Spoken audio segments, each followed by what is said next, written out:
આકાશવાણી ભુજ સમાચાર આરતી ભટ્ટ વાંચે છે। રાજ્યસભામાં ગઈકાલે બંધારણના ગૌરવશાળી 75 વર્ષ પરની વિશેષ ચર્ચાનો પ્રારંભ થયો હતો। કેન્દ્રીય ગૃહમંત્રી અમિત શાહે ચર્ચામાં ભાગ લેતા જણાવ્યું હતું કે બંધારણ એ ઇતિહાસ, ધર્મ, સંસ્કૃતિ અને પરંપરાનું મિશ્રણ છે। વધુમાં તેમણે જણાવ્યું હતું કે સરદાર પટેલને કારણે દેશ આજે વિશ્વ સમક્ષ મજબૂત બનીને ઊભો છે।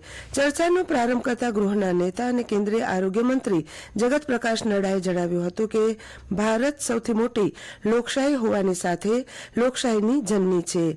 ભારતીય નૈતિકતા મુજબ લોકશાહીમાં સ્વતંત્રતા, સ્વીકાર્યતા, સમાનતા અને સર્વસમાવેશકતાનો સમાવેશ થાય છે, જે નાગરિકોને ગૌરવપૂર્ણ જીવન જીવવાની મંજૂરી આપે છે।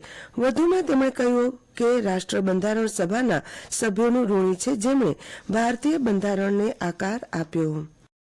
પ્રધાનમંત્રી નરેન્દ્ર મોદીએ ગઈકાલે જયપુરમાં 46,300 કરોડ રૂપિયાથી વધુની કિંમતના ઉર્જા, માર્ગ, રેલવે અને પાણી સંબંધિત 24 પ્રોજેક્ટનું ઉદ્ઘાટન અને શિલાન્યાસ કર્યો હતો। શ્રી મોદીએ રાજસ્થાનની ભજનલાલ શર્મા સરકારના 1 વર્ષની સમાપ્તિ નિમિત્તે આયોજિત કાર્યક્રમમાં ભાગ લીધો હતો। તેમણે 11,000 કરોડ રૂપિયાથી વધુની કિંમતના 9 પ્રોજેક્ટનું ઉદ્ઘાટન કર્યું, જેમાં કેન્દ્ર સરકારના 7 પ્રોજેક્ટ અને રાજ્ય સરકારના 2 પ્રોજેક્ટનો સમાવેશ થાય છે।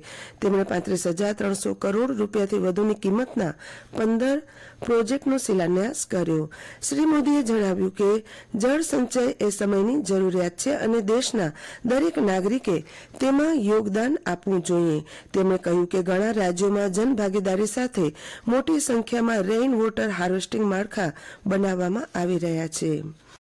રાષ્ટ્રપતિ દ્રૌપદી મુર્મુએ કહ્યું છે કે ભારત મેડિકલ ટુરિઝમના સસ્તા કેન્દ્ર તરીકે ઉભરી રહ્યું છે અને આ પ્રગતિમાં ડોક્ટરો મુખ્ય ભૂમિકા ભજવી રહ્યા છે। તેઓ ગઈકાલે આંધ્રપ્રદેશમાં એઇમ્સ મંગલાગીરીના દીક્ષાંત સમારોહને સંબોધિત કરી રહ્યા હતા। રાષ્ટ્રપતિ મુર્મુએ માનવતાની સેવા કરવાના માર્ગ તરીકે તબીબી વ્યવસાયની પ્રશંસા કરી। તેમણે ડોક્ટરોને સેવા, સતત ભણતર અને સંશોધન પર ધ્યાન કેન્દ્રિત કરવાની સલાહ આપી। કેન્દ્રીય શિક્ષણ મંત્રી ધર્મેન્દ્ર પ્રધાને જણાવ્યું છે કે રાષ્ટ્રીય પરીક્ષા સંસ્થા એનટીએ વર્ષ 2025થી માત્ર ઉચ્ચ શિક્ષણ સંસ્થાઓમાં પ્રવેશ માટેની પરીક્ષા જ લેશે। એનટીએ ભરતી પરીક્ષા નહીં લે।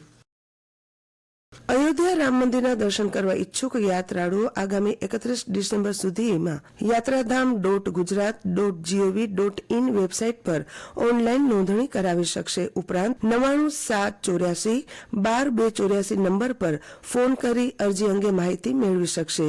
આ માટે રાજ્ય સરકાર દ્વારા શ્રીરામ જન્મભૂમિ માં શબરી સ્મૃતિ યાત્રા યોજના અંતર્ગત વિશેષ આયોજન કરાયું છે, તેમ ગુજરાત પવિત્ર યાત્રાધામ વિકાસ બોર્ડની યાદીમાં જણાવાયું છે। યાત્રાળુઓએ પોતાની અરજીમાં યાત્રાની તારીખ, યાત્રાળુઓની સંખ્યા, યાત્રાની શરૂઆત તથા પૂર્ણ થયાનું સ્થળ, અરજી તારીખ, અરજી કરનારની સહી, ફોન કે મોબાઈલ નંબર, ઈમેલ આઈડી અંગેની સ્પષ્ટતા કરવી પડશે। તેમજ અરજી સાથે આધાર કાર્ડ, જાતિ પ્રમાણપત્ર, શાળા છોડ્યાનું પ્રમાણપત્ર, બેંકની વિગતોની સ્વપ્રમાણિત નકલ જોડવાની રહેશે। ઉપરાંત ગુજરાત પવિત્ર યાત્રાધામ વિકાસ બોર્ડની ગાંધીનગરની કચેરી ખાતે ટપાલ દ્વારા મોકલાયેલી અરજી પણ સ્વીકારવામાં આવશે। આ અરજી પ્રવાસની તારીખના 10 દિવસ પહેલા કરવાની રહેશે। કાંતિગુરુ શ્યામજી કૃષ્ણ વર્મા કચ્છ યુનિવર્સિટી ખાતે આજે 14મો પદવીદાન સમારંભ રાજ્યપાલ આચાર્ય દેવવ્રતજીની અધ્યક્ષતામાં યોજાશે। આ સમારંભમાં 38 વિદ્યાર્થીઓને સુવર્ણચંદ્રક સહિત 5,530 છાત્રોને પદવી આપવામાં આવશે। આ સાથે સાંસ્કૃતિક કાર્યક્રમનું આયોજન કરાશે। ઉત્તરાયણ ઠંડા પવનની ઝડપમાં સામાન્ય ઘટાડો થયા હોવા છતાં જિલ્લાવાસીઓને ઠંડીથી રાહત મળી નથી। લઘુત્તમ ઉષ્ણતામાનમાં સામાન્ય વધઘટ સાથે ઠારનો પ્રભાવ યથાવત રહ્યો છે। રાજ્યના સૌથી શીત મથક એવા નલિયામાં લઘુત્તમ ઉષ્ણતામાન 6.5 ડિગ્રી નોંધાયું હતું। આ સાથે સમાચાર બુલેટિન પૂરું થયું। નમસ્કાર।